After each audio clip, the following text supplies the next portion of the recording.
And obviously we will be falling down, but we will rise again.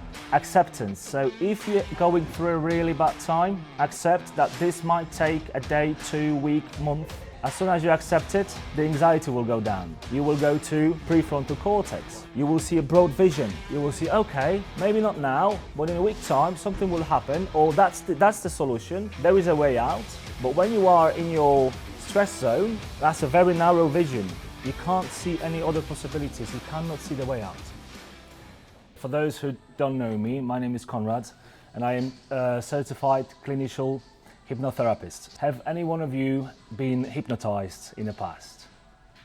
Well, yes, okay.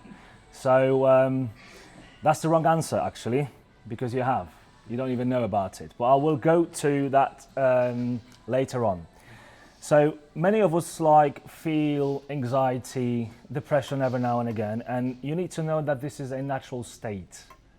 Yeah, we cannot actually fight it. If you wake up in the morning and you feel a little bit stressed, anxious or depressed, this is the best time of the day to actually know how to deal with this. You don't have to fight it, you don't have to go against it, you don't have to judge it, but you need to know how to apply this in your life, how to use this state, what tools to use to actually overcome it. So why do we sometimes feel like anxious, stressed or depressed? One of the reasons is because this is our natural state to survive. So we have two parts of the brain.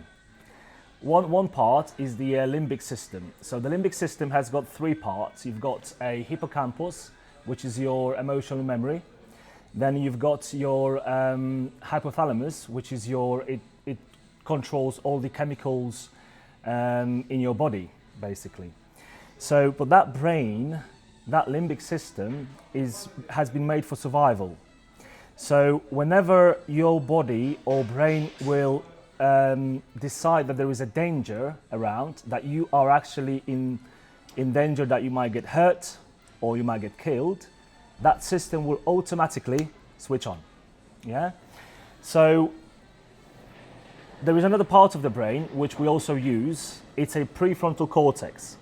And that brain is normally very positive. When we operating from that part of the brain, we can just see a wide picture of everything. So even if there is any problem, we can actually see a solution almost straight away.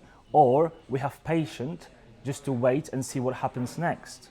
But we don't feel anxious, we don't feel depressed, we don't want to run away when we're operating from this part of the brain. So the question is, how to operate from this part of the brain all the time? Well, it's impossible because we would have to surgically remove the limbic system. But we can't because we need it. So we just need to know how to trick it. We just need to know when that limbic system, when the monkey brain switches on and how to switch it off. So every time you have a thought, every time you think about something, you need to know that the brain doesn't know the difference about the thought and reality. If you think about something 2 times or even 50 times, you have already experienced that. Your brain is building a stress in your body, and we all have a stress capacity. If that stress will overflow, this is when the limbic brain switches on. This is when the monkey brain takes over because it thinks there was a danger. Yeah. So that brain will always react with 3 things. You got depression, you got anxiety, or you got fight. Yeah. So that's the anger as well. So when we feel angry all the time, when we're reacting with anger, that means we are probably having too much stress in our life. So remember, anxiety, depression, and anger is the natural coping mechanism that our body has to use. So we don't want to judge it, we don't want to fight it, we don't want to stand against it. We just have to know how to use it and how to switch it off when it's not necessarily. Yeah. So as we know, that negative mind, which is the limbic system, always see things from the negative, from the worst possible perspective. So because it must do it for his own self-preservation, basically. This brain is also very obsessional. It's an obsessional mind. So you will actually see that when you are in too much stress, you are obsessed about things. You know, you losing job, you are obsessed. You know, you having an argument with your partner, you are obsessed about it. You cannot actually leave that situation, leave that subject, and do something else because you have an obsession about it. So that anxiety, as we know, and that mode that it's sometimes switches on, it's natural, but it's many times it switches on unnecessarily. So how to train ourselves? What we can do to stop making our brain using that mode when it's not needed? How do you think? What we could do to stop ourselves from using that part of the brain when it's not needed? Is it like breathing exercises? Breathing exercises, yes. So breathing exercises, because now I'm talking about scientific, about science, but later on I will also say something about spirituality. So the breathing, what the breathing does actually. So if you look on the from the science perspective, when you consciously breathe, because we breathe in automatically, and sometimes when we are in stress, you can see that our breath is shallow, it's very quick. So when we pause, when we stop, and when we take a deep breath and put an attention on the breathing, we don't have to fight the thoughts, we don't have to fight the unpleasant feeling, you know, that tension that raises up in our body. We don't have to fight it. All we have to do is just close your eyes, put an attention on your breathing, and imagine that you actually are a breath. And that will reduce the stress level, only by a little bit, but it will help you to take a control about the situation. So yes, breathing, that's a very good thing. And also with breathing, if we go to spirituality, so in Bible, the name of God is written with 4 letters, J-H-W-H, but we don't know how to pronounce it. No one knows how to pronounce it. Somebody says Yeshua, somebody says Jehovah, but that's not the actual pronunciation. The actual pronunciation of God's name is the same as when you breathe in, so it's Yahweh. So when you breathe in, you actually breathe in consciousness. You not only breathe in the air, because imagine you can actually take a deep breath and do not breathe for like, let's say, a minute, 1.5 minutes. So we don't breathe just to breathe an oxygen and air. We also breathe in to breathe a consciousness. So when you're doing it consciously, when you put an awareness on your breathing, that's when you are actually bringing everything to the present. This is when you are present. And being present reduces anxiety and stress, scientifically. Okay, anything else? What we can do to reduce the stress? Try and focus on the present. Yes, so visualization. Yeah, so this is one of the things actually, the breathing. That's the first resource I would go to, but also sleep. So when all the other methods like breathing or anything else that we do doesn't work, so sleeping is very important. So when we sleep, we have something like REM pattern, yes? So what does that do? Normally we're dreaming during that REM, but the dreaming is actually making a lot of work behind the scene.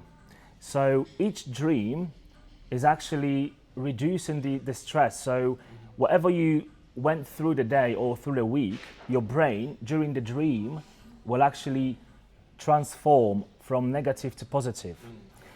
And that's from science, but also from spirituality. When you're dreaming, you're actually going through the worst situation. Your body then can feel it. You feel the worst scenario ever, and then for your body it's known, and when it's known, it's not scary anymore. When it's not scary, it doesn't actually build any anxiety. So sleep is very important, but we know that sometimes when we're stressed, we cannot sleep. So what we can do to help ourselves to get into the nice sleep.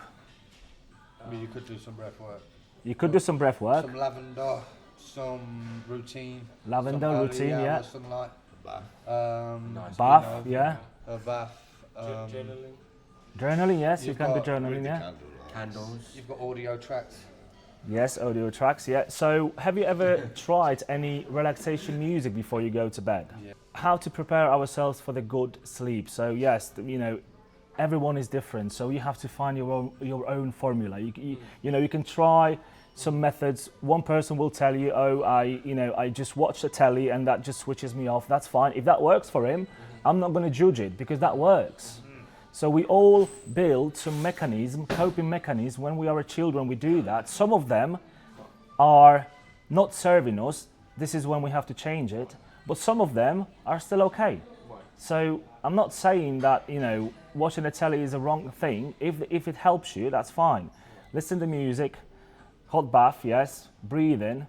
But the main thing that we can do, if anything doesn't work, we need to accept it.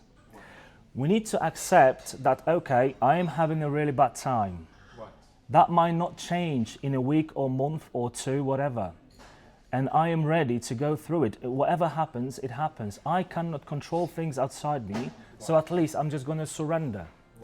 If you try to do this, if you try to surrender, you will see that suddenly anxiety, the stress will just go down. Because if you keep fighting something that you don't want, all you're doing, you're just attracting even more. That's right. Yeah? So the best thing is, okay, let it be. So from spirituality, everything that happens to us, it's for a reason. It comes to us to reveal, to show us what we have inside, which is not serving us. Any thought patterns, not healthy habits, yes? So imagine, you know, some of you go to the gym, and if you want to check yourself how strong you are, you have to put yourself under a test. Yeah? So how we know how strong we are in life if we won't allow ourselves to put ourselves into the test. We have to go through the tests. And well, life is about the tests anyway. If we thinking about spirituality, we're also thinking about sin. Because many religions say that we making a mistakes and this is our sin, or people say about karma, whatever you do, it will come back to you. So, in my opinion, this is a wrong interpretation. What is sin? It's not what you did is wrong, it's how you actually, what is your attitude after that mistake or whatever. So, if I made a mistake, and if I judge myself, you know, if I criticize myself, this is my sin. Because our goal is to basically become like Creator, like God.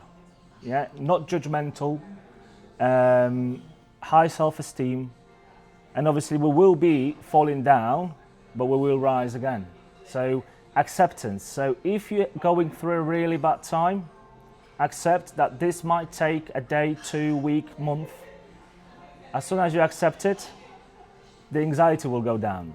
When the anxiety will go down, you will go to prefrontal cortex. When you're operating from prefrontal cortex, you will see a broad vision. You will see, okay, maybe not now, but in a week's time, something will happen, or that's the solution. There is a way out. But when you are in your stress zone, that's a very narrow vision. You can't see any other possibilities. You cannot see the way out. So yeah, you actually mentioned quite a few good tools to use. Another one that you could use is a trance. And what is a trance? It's nothing special, nothing magical. So you go in and out of trance a few times a day. Even now, you are in a state of trance at the moment. So when you said you've never been in under hypnosis state, you actually have been many times. You know, when you're driving, regular roads, you are in the trance. When you're watching telly, you are in the trance. So it's very important state, because when you are in a trance, your mind is very suggestible. Well, it takes suggestions very quickly, and it goes into your brain, and if that suggestion, if that thought, if that information is combined with emotion, that's how you actually build in a new thinking patterns, and new emotional habits and behaviors. So it's very important what we watch, what we listen to, especially when we are actually in not very nice state, if we are depressed or if we are anxious. So the trance we can also use, so we can ask someone to put us in the trance. We can use like an audio recording to listen to it, or we can do auto-hypnosis. That's also possible. It's like meditation. There's almost no difference between meditation and trance. It's the same state. But when you're meditating, you're concentrating more on your body, what's happening in there. You're trying to stay calm and still, even though there is a storm around you or even inside you. So meditation is all about knowing yourself, trying to find what's in you, what's not serving you, how to overcome it, how to change it. When trance and affirmations are helping you to change your thinking pattern. So when you are in trance, your brain wave patterns slow down. That's why all the informations can be taken easily, so you can change your belief system. So if your belief system is, I am not worthy, I don't deserve, then if you use that trance, if you use that positive language pattern for a period of time, it will change your belief system. So that's very helpful as well. I'm doing something like Solution Focused Hypnotherapy. So what is Solution Focused Therapy? Solution Focused Therapy don't allow you to speak negatively on the session. And why it's important? So like I said, when we speak when we think about something negative, we have already like experienced it. It's almost like it was an event of our life, and that creates anxiety. So we're trying to teach the brain to think positively, to find a positivity in the life. So that's one of the things. The other thing is miracle question that we use, and I'll try to show you how it works. So how do you feel today in a scale from 0 to 10 in happiness? 8. That's really good. 8 is really good. So if you wake up tomorrow morning and you feel 9, what would be different? Maybe sunshine. Maybe a very hot day. Okay. Is this something that you can control? No. Okay. So what would be different in your life? What would you do differently, or how would you feel if you open your eyes and you feel 9? What would be different? My suit would fit me better. Your suit would fit you better. Okay.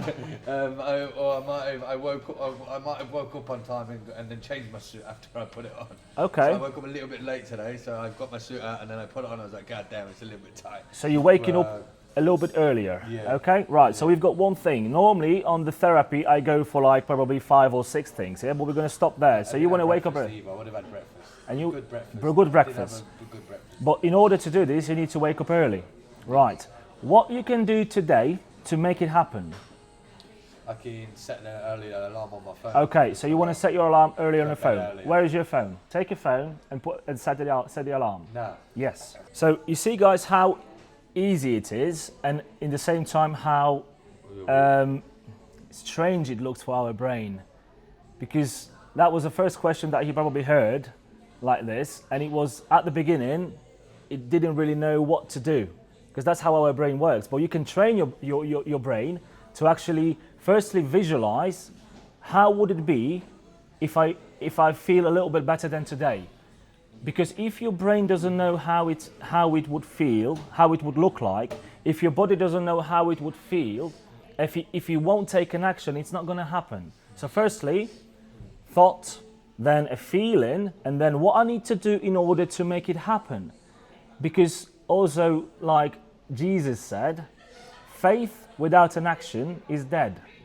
So if you believe in something, if you want something to make it happen, you have to take an action. So that's what we did. And that's what you do. You can actually ask yourself that question every night. Okay, I want to wake up tomorrow morning and I want to feel a little bit better. How would I feel? What would be different? Okay, what would be different? I would probably clean my room. Yeah, so what I need to do in order to clean my room, right? I need to change my plants maybe a little bit. When I said that I am a certified clinical hypnotherapist, I'm not only using this kind of method, which is solution focused. I'm also, like I said, combining spirituality, not only psychology, not only modern psychology, but also philosophy, Bible, Kabbalah, which is an ancient knowledge about the universe, and decodifies, explain Bible and other ancient scriptures. So that's basically what I do on my sessions. That's how I help people and myself as well. What makes it hypnotherapy? What makes it hypnotherapy? It's a trance. So the trance, there is a few different types of trance that I use. First, I need to know how stressed this person is. If the person needs to be like de-stressed, then I'm using just a simple relaxation music and positive language pattern. Also, the person gets my MP3 recording with that positive language pattern, so you listen to it before you go to bed. But if we're talking about some, let's say you have a question, you don't know what to do in your life, let's say you lost your job and you have some decisions to make and you don't know what to do, then we can combine spirituality, and then also I can use hypnosis to go into your subconscious mind. And this is a hypnosis when I actually talk to you. We are interactive, so you are in a hypnosis state, but we're still talking together. And I'm showing you actually how to find a peace in your own heart and how to find an answers, how to interpret your own intuition. We're using our intellect, we're using our guts, which is instinct, and our intuition. But intuition, especially we men, we tend to push it away. We can use our intuition as well, but to use intuition, we have to learn how to read it, what it is intuition, when intuition actually speaks to us. I just wanted to ask, do you know you said about thoughts? If you think about something, then you've experienced it. Yes. What's the difference between thinking about something and then saying it? Because I thought that if you say it, it gives it power. Yeah. Does it? Yeah. True. Maybe you can speak on that. When you read the Bible, I might actually open the verse because the words has got a creative power. Do you want to? Can I share something? Because there's a great word, abracadabra. Yeah. Abracadabra was made. The word was made a long time ago, but the Hebrew translation for the abracadabra, is "I am as I speak," or "As I speak, I create." Right. So this is like one of the oldest words to describe you. The words that come out of your mouth create your reality. So as a magician would say abracadabra, and make magic. What you're doing every day is that when you speak, you create in your reality. So you are creating that magic within your life. So it can be destructive or it can be constructive, destructive or constructive. So that's a great old word. It is, yeah. So from the Bible, when God started creating the earth and heaven, it actually says, and God said, let there be light. Then God said, so and so. Then God said, yeah? But that's one part of the Bible. And then the New Testament, according to John, in the beginning was the Word. And the Word was with God. So the Word has got a power. So again, affirmation works, but also the negative speech works. Evil eye works. So we have to be very conscious about what we say. So if you have negative thoughts, at least don't articulate it. Don't say it out loud. Yeah, just leave it in there. We think that if we go to someone and we talk about the problems, it helps. It gives us that impression that it's helping us, because yes, it's decreasing that uncomfortable feeling, yeah? But what it actually does, it makes it worse. Because now you're building a habit of offloading. Because you're offloading, you're not actually releasing. Because what it means to let go of an emotion, not to react. If you feel an anger, we're trying to react with anger, so that tension drops down because we don't like it. To let go is actually do not react, sit with it and let it just go up to the surface. Just make it so hard that you cannot actually bear it. And then obviously we know that the worst time is just right at the finish line. You're hitting the wall, you think that you can't actually stand it anymore, and then it's a breakthrough. And then the emotion is let go. Some of the emotions needs a day, two. Some of them might even need a year.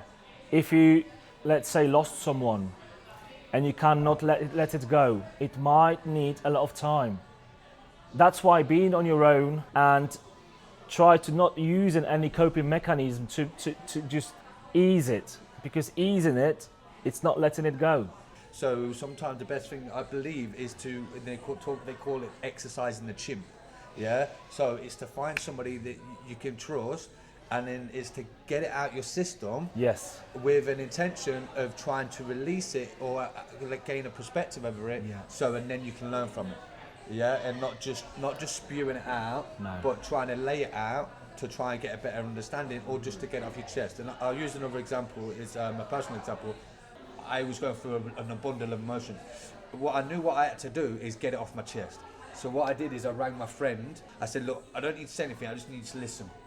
And then I just went on for like an hour. I knew I just had to speak to somebody about it. And once I got spoken about it, I was like, okay, you know. And then I was able to kind of process it a lot quicker than just sitting at home with it on my own. Yes, because we need to also know that we don't know how to name our emotions. If you don't know something, if you don't know how to name it, you don't know how to deal with it. So what Reese did, expressing, being familiar what he actually feels. So if you feel sad, what you say, I'm not sad, you say, I feel sad. You don't say, I am sad, I feel sad. You don't say, I am angry, you say, I feel angry, I have an anger. So we also need to know that this is our emotions, it's not us. It's a separate system. So it's not you. It's a separate system that you can change. Yeah. And that will also help you to accept everything in your life, because your life is actually like up and down. It's same as your heartbeat, Yes. up and down. So accepting every emotion. And I want to share something with you. So when you're having a really bad time, when you're having a chaos in your life, we normally say it's a bad time. You know, there is no light in our life. But the truth is totally opposite. There is an abundance of life. So I've got this cup there, and let's say the fluid in there is my energy. So obviously I have a certain capacity of energy, of light. If I want to evolve in some area, I need to have more energy, more light. So if I start putting more fluid into this cup, it will overflow. And this is where the mess is created. So the mess doesn't mean that something bad is happening. It means that we are actually trying to go on to another level. Imagine you are doing your job perfectly. You are a master at work. Everybody comes to you, everybody asking you questions. You know exactly what to do. You feel the best. Now you're thinking, I would like to explore. I would like to do something else, learn something. And you go for a higher position. How do you feel? Now, you don't know everything. You have to ask questions. You're not comfortable, yes? You don't feel the best. Does it mean that life is shit? No, you're stepping onto the next level. So whenever you have something bad happening, that means your soul, your consciousness wants to evolve. That's why it's showing you, okay, I am putting you to a test to show you how to expand that vessel, how to grow. But to grow, you have to be soft. Yeah? You have to be able to, obviously, to grow. If you're hard, if you say, I'm not growing, I don't like it, I don't like the situation, I want to end it, you stay hard, nothing will happen. So being flexible, being soft, acceptance. One of the key takeaways that I got was when you said surrender. Yes? To it, and not trying to fight it, but you say, I just like the way you phrased it. So if you try to push things away from you, they will come back, always come back. If you're trying to pull something towards you, that will run away. So acceptance. There is quite a lot of techniques explaining how to use affirmations. But the affirmation is not only about saying positive things, it's also about letting go, about finding what holds me back. Because there are things that hold you back. And again, I'm going to use another example with this cup. So if I have the best wine from the world and I want to taste it, if I use this cup which is stained with coffee, I'm not going to fully experience the taste of wine because the cup is dirty. Same with our vessel, with our bodies. We have, well, I'm going to call it dirt, but it's something that is not serving us. So, you know, wrong belief systems about ourselves, about life, about people, keep judging. You know, this is something that we need to get rid of. That's why we face in situations and they are showing our behavior. So if I face something negative and straight away I'm going to react with anger, it's showing me, okay, you have to work with anger. It's like people come into our life and they start shaking us. It's almost like, you know, people start shaking this cup and the coffee will come out. The question is why it came out. Not because I was shaking it, it's only because the coffee was in it. So if people come and shake us and there is a sadness, anger coming out, that means it's already been there. It's not their fault. So Dr. Gabor Mate, he's a great psychologist. He actually gives another example of the gun. The trigger, so whatever triggers us, the trigger in the gun is a very small mechanism. But the trigger will only work if there is a ammunition in the gun. If there is no ammunition, you pull in the trigger, nothing's going to work.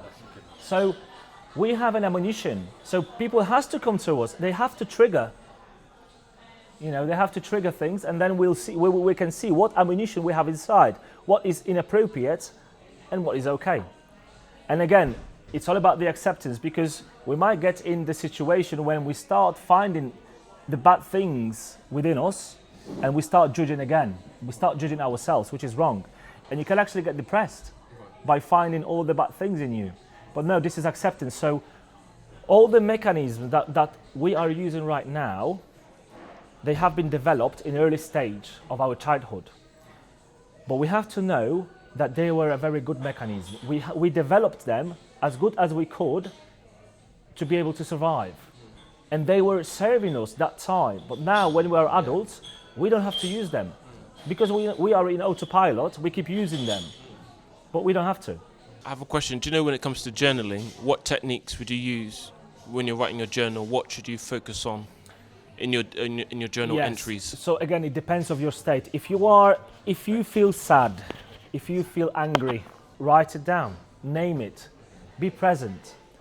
And what I mean about being present, our body, so I'm coming back to intuition again. Whenever we do something wrong, our body will tell us. If you go for, I don't know, for a date, business meeting, anything, and your body gives you anxiety or something, that means you are going there with the wrong attitude.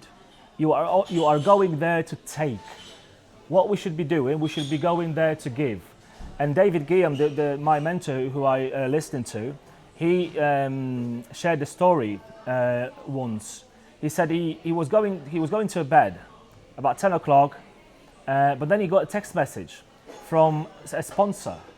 That the guy texted him that I want to sponsor you. And he was like so excited. He started dressing up, trying to go for this meeting straight away. And then he paused. He said, wait a minute.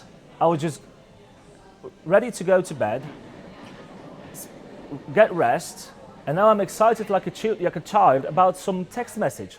No, he went to the bed and he waited until that desire of taking went away. Yeah? And then suddenly, he even just didn't want to go for the meeting, but then he pushed himself, this is the time when I want to go. So let's say, I don't know, you are in the relationship and you're doing something and it just feels wrong, your body gives you anxiety. That means, it doesn't mean that this relationship is wrong. It means that you might have a wrong attitude about this, about what you want to achieve. Same with anything else, because we are here to give, not to receive. So the giving gives more happiness than receiving, and the gratitude is a state of receiving. If you combine them two together, then you can actually use your intuition. You can read your intuition, your body, because your body always tells you the truth. Okay, I think I'm going to finish that now. So thank you very much for attending. Thank you very much. So there might be some more. Yeah, if Reese obviously invites me again, you know, we can always have a chat about something else. If you've got questions, you can always put in the chat. Yeah. And yeah, I'll try to answer. Yeah, well, thank you very much. Yeah, and then we can.